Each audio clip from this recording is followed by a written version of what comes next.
Hello and welcome to Talk of the Town. I'm Michael Jacobi, executive producer of Jazz on the Plaz and host of Raising the Standards on KCAT Radio in Santa Cruz. Delighted to have you with us today, as I am delighted to have a reprise of an old friend join us who was here last year, Sal Pizarro. How are you, buddy? Mike, I'm doing good. Good to see you. What a difference a year makes. It does. And, you know, these last few interviews I've been having to research and get ready, and I'm just so happy it's you. I'm easy. Because this I'm is an open so book. easy. So what do you do? No, so Sal, of course, is with the San Jose Mercury, or the Mercury News, his column Around Town. Now, when did you go from a columnist to an icon? I mean, Did was that it happen Tuesday? already? Was it I think it's when they made the statue. Was it? That'll do it. And they put it up in Augusta, which they recently tore down. There's too many things saluting Italians. Around Town, you grew up at least in the writing business, a bit at the knee of the great Lee Weimers. Yes. Tell me about your relationship with him, and for the folks that, you know, because Lee passed away, what, 5 or 6 years ago? 2012, yeah. So going on 6 years. Talk a little bit about the impact he had on the Valley. Well, like a lot of people, I grew up reading Lee. I mean, he started writing his column in 1965, which was before I was born. Right. Might have been before you were born. It might have been, but it's doubtful. But let's put it this way: I could read in 1965. I grew up reading his column in the Mercury News as a San Jose native, and it was a real thrill to get to meet him when I finally did. When I joined the paper, which was 1989, when I was going to college. I started there, very low level, answering phones in the sports department. And eventually I did get to meet Lee. My first impression of him, he was much taller than I expected him to be. You never know. Did you have from an a image of a picture. guy that's writing a column? Yeah, I know. thought and, you'd be shorter. Well, and I No one's ever said that, And the by funny the thing way. is, Mark Purdy, same Yeah, thing. Purdy and old Is buddy. I thought Purdy would be much shorter than he was, because you only see these little cut off pictures of these people. But I met thought Purdy Lee. be much more manly, if you know what I'm saying. Oh, I'll tell him that he's in mention Europe it. right now. Is he? Yeah, I keep tabs on my former colleagues. But no, so meeting Lee was really interesting because he lived the part. You know, the guy you read about, that was him. Sweet as could be, very gracious, knew everybody and everything about not just San Jose, but the whole South Bay. He hung out with a lot of really interesting people. Well, and of course, he lived right here in Los Gatos. Well, there's just the wonderful evolution in the print business, whether it's Walter Winchell or Drew Pearson or Herb Cain. There's a little bit of that in all of them. Oh yeah, and that's neat. That's the root that we can all stem from. It's this idea of writing about a place and giving it that sense of, this is where we live, this is who occupies it. And so it's kind of fun to carry on that tradition. And is there anything better than sitting at a bar, talking to a native, and picking their brains? No, I mean, it really is, and it's to the point. I mean, you may not have noticed, but the world's a little strange these days, and I have a feeling where what used to be you turn to the sports page, now you turn to columns. I don't want to hear sports. I don't want to hear news. And I'll tell you, I was recently in New Orleans. We were talking about that a little bit earlier, and my wife and I we're at a bar to listen to some blues. It's going to be great, and we run into people from San Jose, and people we don't know, but we start talking about everything that's going on in the South Bay and the Bay Area, and people love to talk about where they live. Yeah. So as long as people love to talk about where they live and read about where they live, you know, I think I've And got they a were future. readers of yours as well, I assume. They were familiar with that. I didn't ask them if they subscribed, but when I introduced myself, they said, "Oh yeah, we know your name. We've read your stuff." I just got back from New York, and I was in JFK Sunday night, and I hear a woman's voice say, "Hey, jazz guy, one of those cards going to be ready." I'm like, "Jeez," and it's such a kick. And then oddly enough, she was in the same row with my wife and I. So you just kept hearing it she for was 6 hours. She was going, "Can I get tickets to that?" we can work it. When are those cards going to be ready? by the way? They will be. Well, the new ones will be in soon. Okay, let's talk a little bit about the gorilla in the room. Although he was, they fired the gorilla, so he left. Let's talk about the purge. We won't Okay. spend a lot of time, but the Mercury And you're not News- talking about the movie The Purge No, either. it's been, no, that would be the uplifting one. But the Mercury has been in the news, along with printing Yeah. it, making it, with what's happened. Talk a little bit about that. Well, I mean, everybody knows that what we used to call the newspaper business, I guess now they call the media business, is in a bit of transition. And what's been happening is, our business model is a little bit broken. And in our particular case, to maintain profitability, to stay a going concern, which everybody wants us to Stay in keep going, to business, stay yeah. in business, we had to lose a lot of really good people. A lot of them were offered and accepted a buyout, but those were several centuries worth of institutional knowledge, and that can hurt a place. And were the buyouts gracious? Yeah, it was actually fair, okay. it was a very good deal. I would say if I was a little older and closer to retirement age, I would think, sure. have given a thought.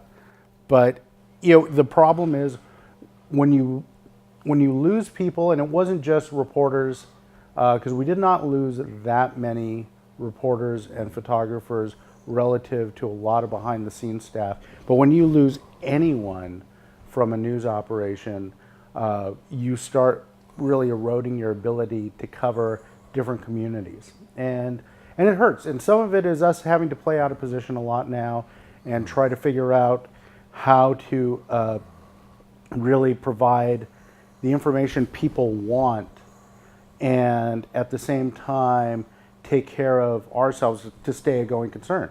And one of the challenges that we've really got is that what people want to read and the way they want to sort of experience the news, it's been changing. And as we start getting to younger people, we want to reach out to those younger generations who didn't grow up reading a newspaper, but they like getting their news online, through video. So we're doing a lot more things with video, a lot more things with podcasts. We're trying to reach different audiences in different ways.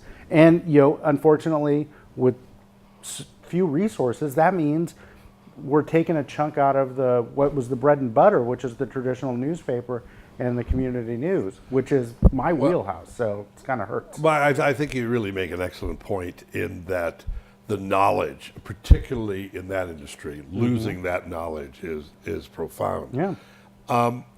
But I maintain this in radio as well in this landscape of beige, vapid people. Personality seems to be making a comeback. You got to have a little voice. You bit. got to have a voice. take. Doesn't mean it's the correspondence Right. dinner. You don't want to be Michelle Wolf all the time. There is. But I alluded to earlier about the fact that people may read your column sooner. Maybe they read it every day anyway, or whatever, Right. but maybe they read it now, so they turn to it sooner because we're not at war. We are at war. What are we doing? Yeah, and the nice thing is I get to write the good news. Yeah, I get to that's write the The worst thing that could happen is the drink wasn't very good. a lot of But the next one was. But you're exactly. Isn't The that next funny? drink is always better. It is. The last drink is always the My worst. favorite tagline in the world for Cuervo, tomorrow's overrated. Did they pay you for that? Yeah, no, I didn't write it, but it's certainly a good line. But that's the nice thing. I like it. Are you privy to much of the thinking when this came down? I mean, or was it? You and I are good friends apart from this, and I know you were going. Am I okay? Well, and to be honest, I wasn't really. I was in a meeting where they said, "Hey, this is going to be happening."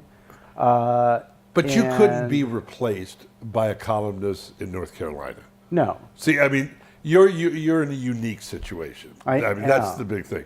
We can get the story on the president from UPS, well, whatever, but from UPS exhibited, but UPI. UPI, Which doesn't exist I anymore. know. So I went from something to that, but you're not going to get what you do from someone that. doesn't live here. You're not. And you're not going to get what I do. And the only question that becomes is ensuring that what I do actually still is relevant and has value. And that's on me to a certain degree. I have to make sure that what I'm writing about is what people want to read about.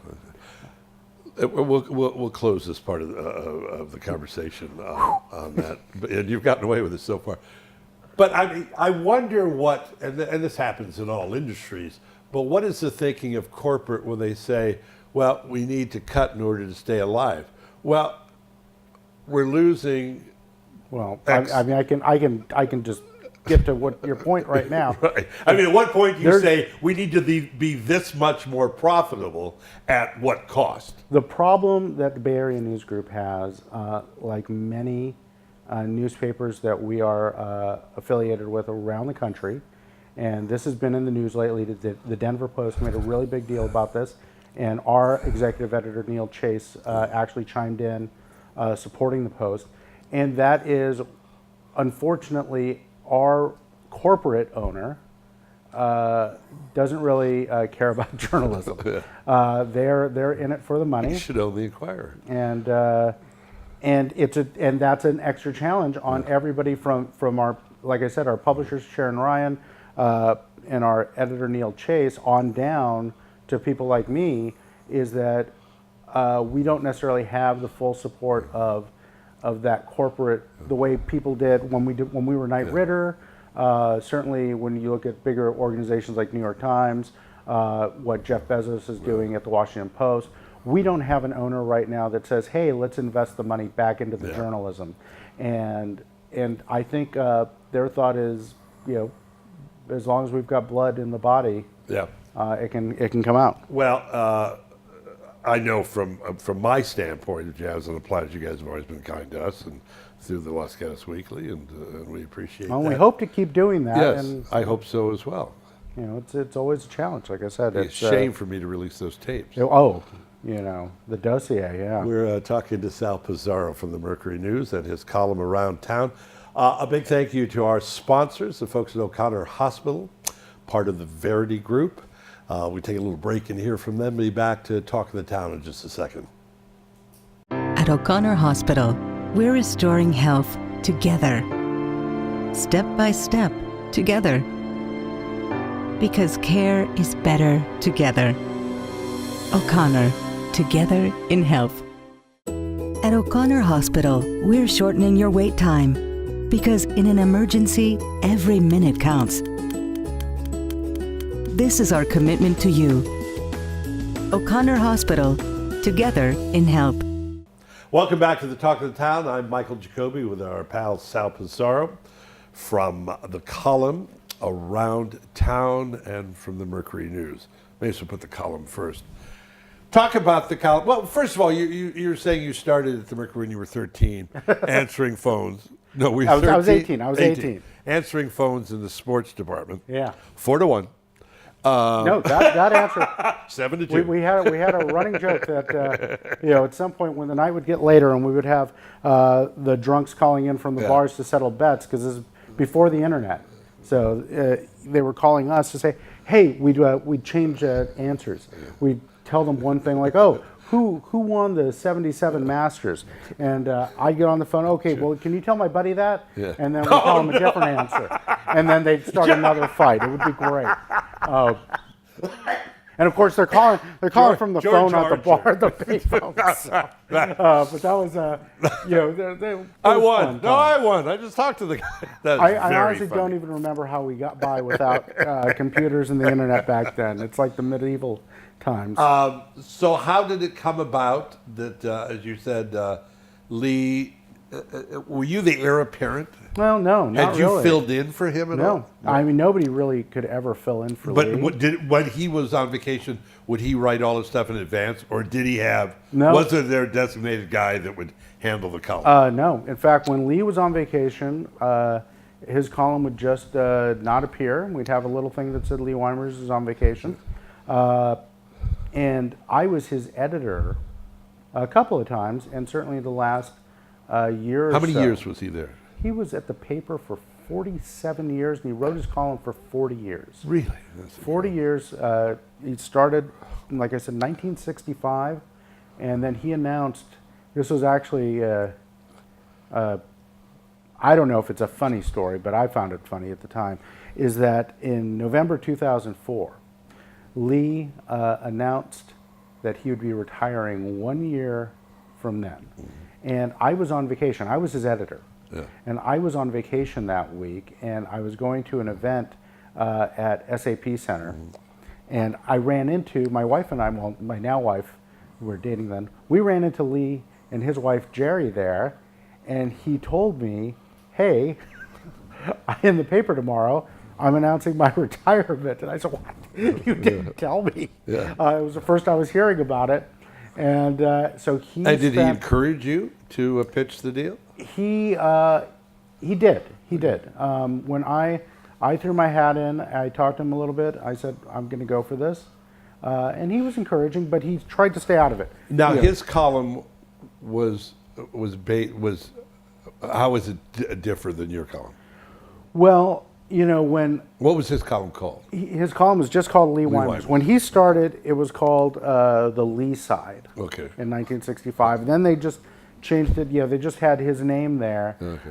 And that's And would how it we be started off. observations? To be honest with you, I read a lot of Herb Caen growing up. So Well, it was the observation observations, on news. it was events. Herb it was just about free There was dinners. a lot of stuff that people would send into him from in the mail. They would call him. Of course, when Lee started and through most of his career, we didn't have a lot of email. He started getting a lot email at the tail end. But it would be things people would say, it's probably best to describe it as what you see on Facebook today Okay. is what Lee would write about. Okay. When people would write about, oh, I was in the Azores with Marge and I were in the Azores and we saw 5 dolphins and one of them did a backflip. That you might point out that these people were on vacation, or somebody climbed the steps of the Coliseum. And then different things going on around town that he would go to. It was I think the Facebook description is pretty accurate. Now, your column around town, is it apocryphal that there's at least one bar in town in which you don't have a tab? Am I right on that? I will not comment. You haven't on found that. it yet. Oh. It's So how do always you nice. describe your column? So my column is What was originally called Liquored Up? I think that's how it's going to end up. Certainly Yeah, after Betty this Ford interview. should underwrite it when Wow. you finally retire. Wow, That would be that's, nice. At least we have material You to could get go my to. room. So my column, I find it, try to describe it as a journal of the interesting people, places, and events of Silicon Valley. Okay. That's what I put on my Facebook posts about it. But it's the heart and soul still Yeah, entertaining, it still is. drinking, and eating. It's this idea of going out and finding out what's interesting that's happening. This week, I spent a little bit of time in Campbell. I went to the new Pruneyard Cinemas there. Checked that out. Haven't seen Cedar the movie Room, there. how was it? The Good? Cedar Room was good. It looks great. Drinks are great. It's a nice crowd. Did you go to Boswell's in Campbell? I did back in the old day? days, Okay. yes, yeah. So it's still got a little A tiny bit of little that feel like that, but Boswell's. they cleaned the grease But trap. they cleaned it up, and it's good drinks. Because do you ever remember? Well, you remember every drink you've ever had Sure I do. because you just drink the same thing all the time. It's where It I was live It was that I a have beer trouble and a shot with. of tequila. So that was really cool. And then I went down to this new place, Level Up, on Campbell Avenue. It's in the old Cool Gaslighter name. Theater, if you remember Yeah, that. sure. So they I took over opened the. there for Duck's Breath Theater once. You're kidding. Yeah. No, Oh, wow. seriously, when I was doing stand-up, something I liked eating better And than now you do sit performing. down. Yeah, eating better than performing was better in my life, so I got out of it. You stepped right on it. So you went over there. I went over there, and that's kind of it's a gastro pub and arcade. So it's got all the old arcade games from the 80s. It's was got cool. pinball machines. It was really fun. Yeah. It was a fun place to hang out. And so I get to write about things like that. Now, I sent you a note about the Brazilian place. Yes, you What did. is that called? The Brazilian place at Santana Row? Yeah, not what it's called. No. No, this is on Stevens Creek, I think. But it's a new one that just opened. But what's that style? Where's my producer? What's that style called Brazilian The food. Brazilian you guys know? steakhouse where they where they, they slice it off the We skewers? need to go there. We do. Okay. We could set that up. You know, that's a big meal. You can We're a set- couple of players. We can work that out. What hot new restaurants, San Jose? Give us a little hot new that you restaurants like. in San Jose that I you like. Now, I saw a thing on Check Please talking about there's a Michelin star Adega. Portuguese restaurant. Portuguese. Yeah, Great, wonderful. great food. Is it great? Incredible. I love the seafood there and the desserts. Okay. You know, I've had dinner there a couple of times. I've had their food. They're a great place. Another really outstanding Mexican place is Luna Mexican Kitchen, which is on the Alameda. Okay. Yes. Just lines out the door for lunch there, and they've done so well. They're That's been expanding. around a while. Hasn't it? It's been around for a couple of years now, Okay. and they're expanding. They're going to open a second location Okay. at the Prune Yard, actually, Really? in the El Burro space. El Burro's, which used to be the busiest restaurant square foot in the country. No. Yeah. And that Outback was the busiest Outback in North America. What happened? I don't know, but the Prune Yard is coming back. Everything. Well, the Prune Yard's looking great right now. Yeah, it's They got to good. do something about that parking lot, though. That's the Well, worst they're adding lot. parking. They're Good. doing a couple of more structures. That is- Actually, in Los Gatos, we're selling our parking to the Prune Yard because we've got more than we know what to do. It's such a wonderful we place. we have a spot. I hear you can park in the North 40 for a while. Yeah, that's true. That's true. Tell me about it's, and God bless Lee and Herb Cain and those guys, but it was pretty much a formula and stuck to it. Yeah. You've had to kind of evolve on this deal, Absolutely. and with God forbid there's a new generation listening, reading you. So is it a different approach to those people without attention spans? It is because Oh, I'm sorry, millennials. you know, I'm not just writing for the people who read the newspaper. I'm writing for people who are reading us online or on their phone. Yeah. So you want to add a lot more visuals. I mean, one thing is I take a lot of pictures for my column. They don't always show Pictures up in are the good. pictures. Yeah, Yeah, pictures. They don't always show up in the newspaper, but online. But they're online, and sometimes you'll have slideshows. You'll have links to other things. It's really a very different kind of journalism than it was when I started. I haven't really gotten into doing a lot of video, but I can see where you're going. Video's and- cool. Video, but and I tell just- you what, video on Facebook, it's amazing how well it works. And I freely admit, I'm just not good at it yet. Yeah. But I know that that's where the future is going to be. Yeah. So I really want to improve that part. And so it's not just sitting down at a typewriter, typing out a few sentences, and then 3 dots, and then the next thing. It's all evolved. I got mentioned in Herb Cain once. Yeah. Years ago, it's because we're taping this around Mother's Day, the show, and Herb Cain was talking about advertising guru Mike Jacobi, referring to his mother as living in a castle guarded by winged monkeys. I paid for that for many years. But somebody had quoted it. As long as you didn't pay for it beforehand. No. She the striped socks never made it. So you're a pretty new dad, kind of getting used to it. but I 5 guess and compared 6? to you, No, compared to me, but 6 and 8. 6 and 8. So yeah. you're in that middle area before you call a priest to have the exorcism. We're actually at the point where we're starting to envision when the kids are going to be leaving, and we Dad, I'm in feel 3rd grade. and we feel bad about it. Like we're like, oh, we're running out of time. They're gonna go off to college soon, as opposed to when you get to when they're 16, 17, you're like, oh, when are they going? Well, that's the empty. Or when they're 25, you're like, why did they come That's back? the empty nester thing, and my wife and I we're- said, "There's no how are we going to live without the children?" And And now it's fun. now it's like, did you tell them we were here? The great thing about having kids, especially that age, is that Every they day's an give you- adventure. well, every day is an adventure, but it also gives you a reason to do things that you wouldn't have otherwise Yeah, that's done. a good point.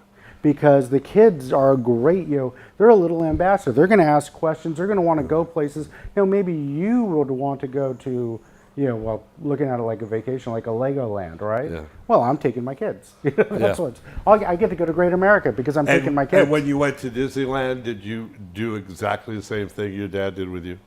Did you go to Frontierland? Well, yeah, we did all that stuff. I did all the nostalgia stuff, and the kids had to sort of be dragged along, Yeah. and then they wanted to do all the stuff that they wanted to do, and I was sort of dragged along, and we meet somewhere in the middle.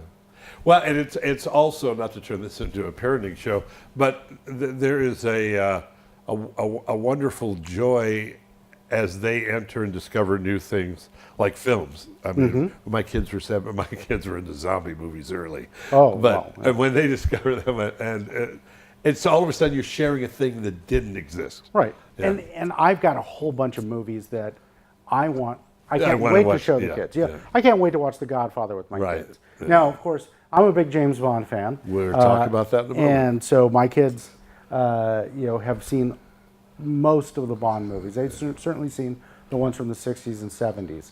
And they recognize them. They know who the actors are. Most parents probably don't do that. If your son if your son says Roger Moore, is that tantamount to my son saying the Dodgers? No, This is not acceptable. I grew up as a Roger Moore Oh, did kid. you? So Okay. I grew up in the 70s. So Roger Moore was my Bond. Okay. But Still is? Yeah. Really? I mean, Daniel Craig's great. You like Connery third? It's like judging my kids. Judging Come you, on, right. all I know, Oh, it's their. It's so hard. But my son, my 6-year-old, you ask him who his favorite Bond is, he'll tell you Timothy Dalton. Really? That And I was said, one. okay. Was it two films? Two movies. George Lazenby, your daughter likes. All right, let's talk about Bond. We've got a couple of minutes left. Okay. Daniel Craig has one more. Daniel Craig has one more. And is it next year? It's supposed to be released in November of 2019. I saw some kind of early trailer on it. No, you didn't. Nah, They talking to- haven't even announced. They haven't filmed the- Is there a name? There's not a title yet. It's Oh, it's the Bond working title, 25. Bond That's what it is. 25, Yeah, okay. and they are supposedly getting Danny Boyle, who did Train Spotting. Right. He's going to direct it. They're working on a script right now. Now, Danny Boyle also. Did you see the 2012 Olympics in London? Yes. Okay, And the he opening. did the thing. They did the thing. opening Danny thing, Boyle right. directed the opening thing with Daniel Craig Yeah. and the Queen. And the Queen. So he's got a little bit of Bond experience, and that was fun. So Well, it could go in a speaking very of different Danny direction. Boyle and Train Spotting, let's talk about the actors to whom the train has left the station. Clive Owen was a possibility. Yep. Too late now, probably. Yeah, that won't happen. Denzel, there was talk of, but that probably too old. He's American, and Yeah, Idris Elba. People talk about it. I love think by the time But by the time they get they get to it, he'll be too old. In your mind, the next Bond, when he starts, should be early 30s? That would be nice. Yeah. Early to mid 30s.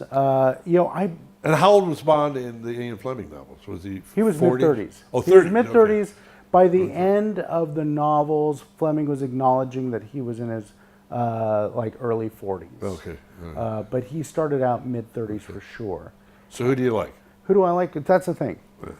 I think the next Bond is going to be somebody that right now we haven't even heard of. Okay. Because if you look at it, had you heard of Daniel Craig that much before he not became at all, Bond? no. Roger Moore and Pierce Brosnan were the only ones that were really kind of names Right.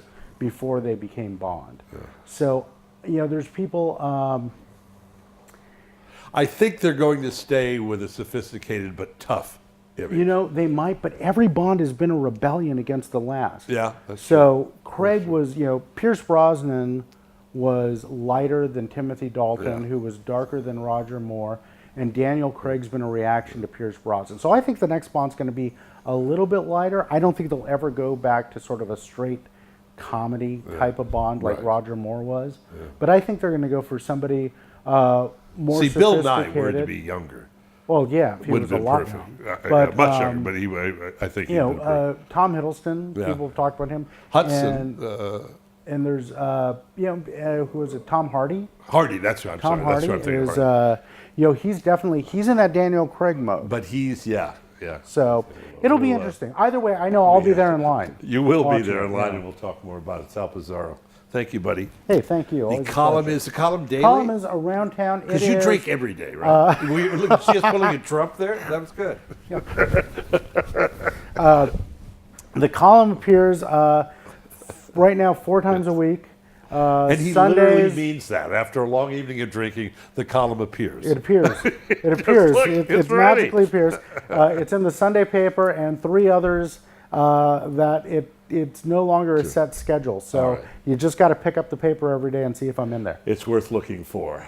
Thanks for joining us. This is Talk of the Town. Again, a big thanks to the folks at O'Connor Hospital, a member of the Verity Group. Until next time, I'm Jacobi. I'll see you soon.